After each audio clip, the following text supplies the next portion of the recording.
Inside his body, a violet-red blood begins to flow. Each pulse brings unbearable heat, yet no pain. Instead, it brings transformation. His injuries heal in days instead of months. His power rises even in sleep. The question is, what is this mysterious bloodline, and why is it awakening now? What's going on, cultivators? Welcome back to Cultivation Hub, where mysteries unfold and legends are born.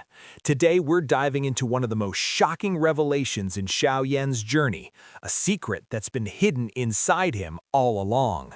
But first, don't forget to smash that subscribe button. Your support brings us one step closer to breaking through to the 1,000 subscribes. Ring that bell and join our sect. Let's rewind for just a moment to appreciate what we just witnessed. Xiao Yan swallows hard, his heart pounding with shock. He had personally experienced the defense of the three Dragon Kings. Even his Buddha's Wrath Flame Lotus could only injure them. Yet Yan, she merely swung her sword lightly and nearly took the Western Dragon King's life. The difference in power is staggering. This is the true might of the Dragon Slayer sword. "Run!" the Southern Dragon King roars, his figure retreating rapidly. The Western Dragon King also realizes that staying means certain death. Clutching the grievous wound on his chest, he frantically retreats alongside his brother. But Yan isn't finished. She slowly steps toward Xiao Yan, her cold gaze fixed on the two fleeing figures. Without a word, she gently swings the Dragon Slayer's sword once more.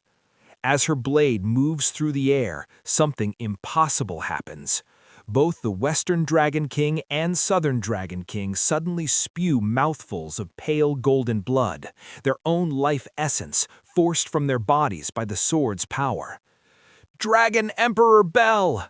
The golden blood doesn't fall. Instead, it rapidly spreads before them, transforming into a massive golden bell dozens of meters tall that envelops both Dragon Kings like a prison.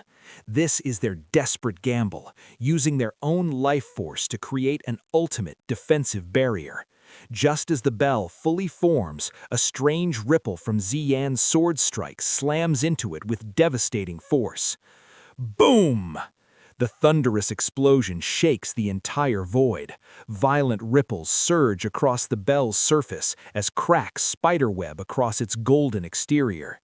The two Dragon Kings watch in horror as their ultimate defense, crafted from their very life essence, shatters like glass. The shockwave sweeps across them. In an instant, each has a leg blown clean off. They're not just defeated, they're crippled. "Rebels like you dare to wield the power of the Dragon Emperor?" Seeing the two in such miserable condition, a cold smile appears on Yan's face. The Dragon Slayer's sword in her hand swings down once more, this time for the final execution.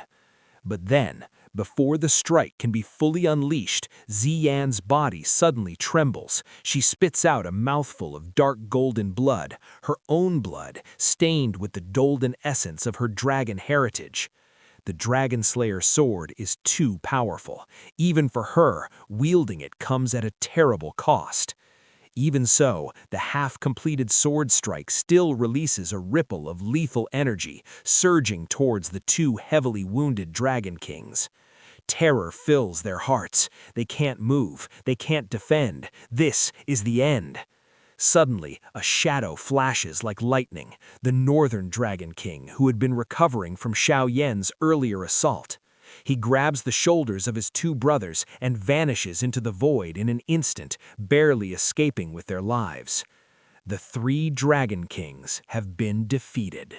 Witnessing the three battered figures fleeing in panic, Xuan Mo and the other leaders from the three Dragon Islands feel their bodies turn ice cold.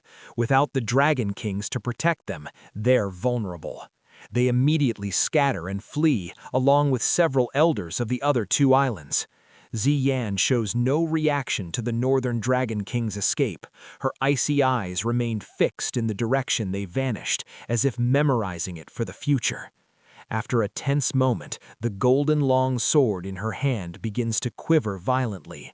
Then it slowly dissipates into nothingness, returning to wherever legendary weapons go when not needed. As the Dragon Slayer sword vanishes, the cost becomes clear. Xian vomits another mouthful of fresh blood. Her body sways unsteadily, and she begins to fall backward. Xian! Xiao Yan rushes forward, catching her before she hits the ground. Looking at her extremely pale face, once so confident and powerful, now fragile, a pang of heartache rises within him. "You're fine," Xian says softly, lying in Xiao Yan's arms.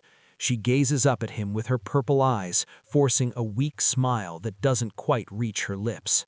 Xiao Yan retrieves a jade bottle from his storage ring and pours out several round pills, the special candy-like medicinal pills that Xian has always loved. "Here, eat this. It's that pill you like so much," he says with a gentle smile. Xian shoots him an annoyed glance. "You still treat me like a child?" But despite her protest, she accepts the pills without hesitation and swallows them. Some habits never change. "Your Majesty, the Dragon Emperor?" The first elder of Eastern Dragon Island and the other elders rush over, stopping respectfully before Xian. They're careful not to intrude on the moment, taking one glance at the two before lowering their heads diplomatically. Seeing the elders approach, a faint trace of color returns to Xian's pale cheeks. She regains her composure and stands up from Xiao Yan's arms, once again, the Dragon Emperor. "First Elder, is Eastern Dragon Island safe now?" "Your Majesty, the Dragon Island is now secure," the First Elder reports respectfully. "The forces of the 3 Dragon Islands have retreated, but many members of the ancient dragon tribe have chosen to stay on Eastern Dragon Island." He's referring to the warriors who, upon witnessing the Dragon Slayer sword, recognized Xian as the true Dragon Emperor and pledged their allegiance. "Temporarily accept them," Xian instructs with a nod.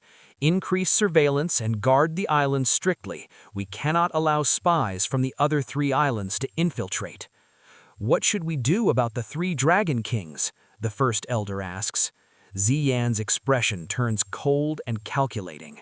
"The Western Dragon King and Southern Dragon King have already been heavily wounded by me. Even if they recover, their strength will drop drastically.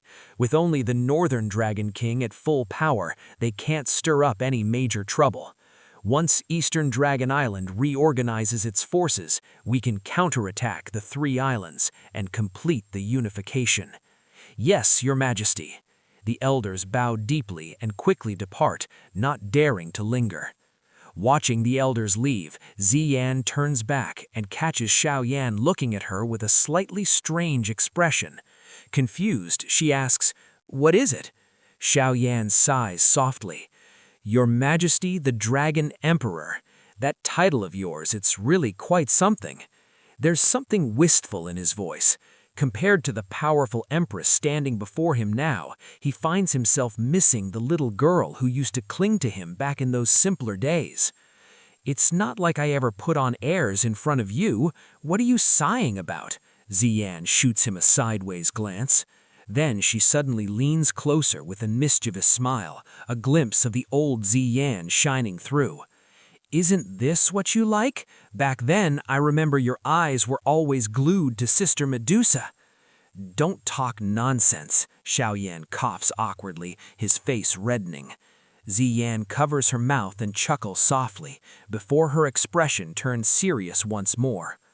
"This time it was thanks to you," she says genuinely.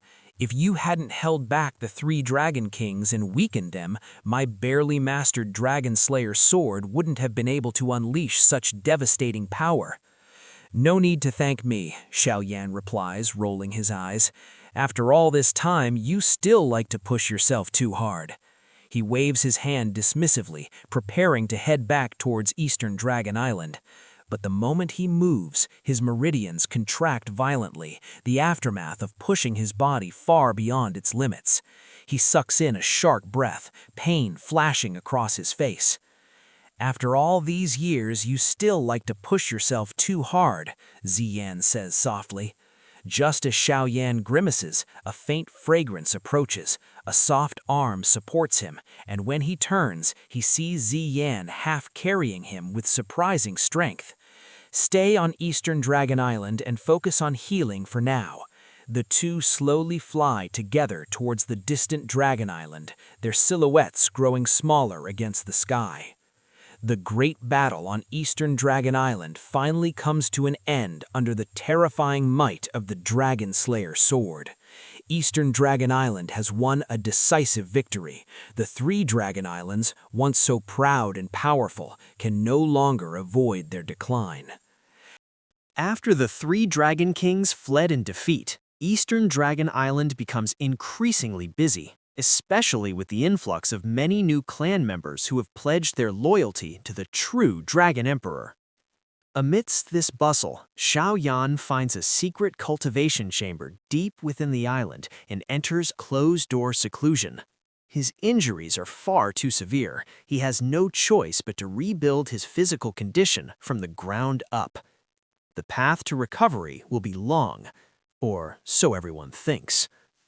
Inside the dim chamber, Xiao Yan sits cross-legged on a cold jade stone platform, a special cultivation stone that naturally absorbs heat and promotes healing.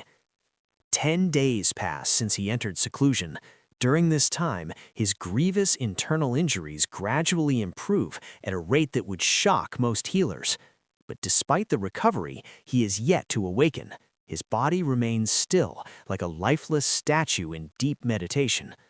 What outsiders don't know, what even Yan and the elders cannot sense, is that although Xiao Yan appears calm on the surface, his body is anything but peaceful inside. Something extraordinary is occurring. With each beat of his heart, a stream of violet-red blood flows out from deep within and spreads through his body like living fire. This bloodline energy contains an extremely high temperature, so hot that wherever it flows, his meridians and muscles seem to boil instantly. Yet this boiling sensation brings no pain, none whatsoever. Instead, it endows him with a miraculous feeling, like shedding an old shell and being reborn anew. His entire body is being remade from the inside out. Xiao Yan doesn't understand why this phenomenon is occurring. The timing seems too perfect to be coincidence. He only knows that not long after he entered seclusion, a newly born bloodline power, one that had been fused and deeply hidden within his heart by Xiao Xuan, his legendary ancestor, had begun flowing out on its own. This is the bloodline Xiao Xuan implanted in him, the legacy of the Xiao clan, the power of his ancient heritage. Although faint, this bloodline power possesses unimaginable effects. In less than 10 days, it has completely healed injuries that should have taken months to recover from. Shattered meridians have been reconstructed, damaged organs have been restored, even his Do Qi reserves are fuller than before. Even though he doesn't know why the violet-red bloodline suddenly became active at this precise moment, Xiao Yan doesn't attempt to restrain it. He simply lets it flow naturally through his body. He can feel his strength subtly increasing each time the bloodline washes through his meridians. It's as if this violet-red blood is continuously cleansing and tempering his physical form, forging him into something greater. His bones become denser, his muscles more refined, his meridians wider and more resilient. As this refinement continues, even in his deep slumber, Xiao Yan's aura is steadily rising. The question everyone will soon be asking is simple. When Xiao Yan awakens, just how strong will he have become? And there you have it, cultivators. The battle is won, the Dragon Emperor has proven herself, and now Xiao Yan is undergoing a transformation that even he doesn't fully understand. That violent red bloodline from his ancestor Xiao Xuan is awakening, and it's not just healing him, it's evolving him. This is the hidden power of the Xiao clan, the legendary bloodline that once produced a Do D level powerhouse. But here's what I'm wondering. Why did it activate now? Was it triggered by his near-death experience? Is it related to Yan's Dragon Emperor bloodline? Or is there something even deeper going on? The answers are coming soon, and when Xiao Yan emerges from that chamber, the cultivation world is in for a massive shock. If you're as hyped as I am, destroy that like button, subscribe to Cultivation Hub, and join the sect. Comment below with your theories. What do you think will happen when Xiao Yan's bloodline fully awakens? How strong will he become? And here's a theory question. Do you think the mysterious bloodline awakening during the fight with the Dragon Kings was coincidence or destiny? Until next time, fellow cultivators, true power lies not just in cultivation, but in the blood that flows through your veins. Keep ascending, keep evolving, and never stop pushing your limits.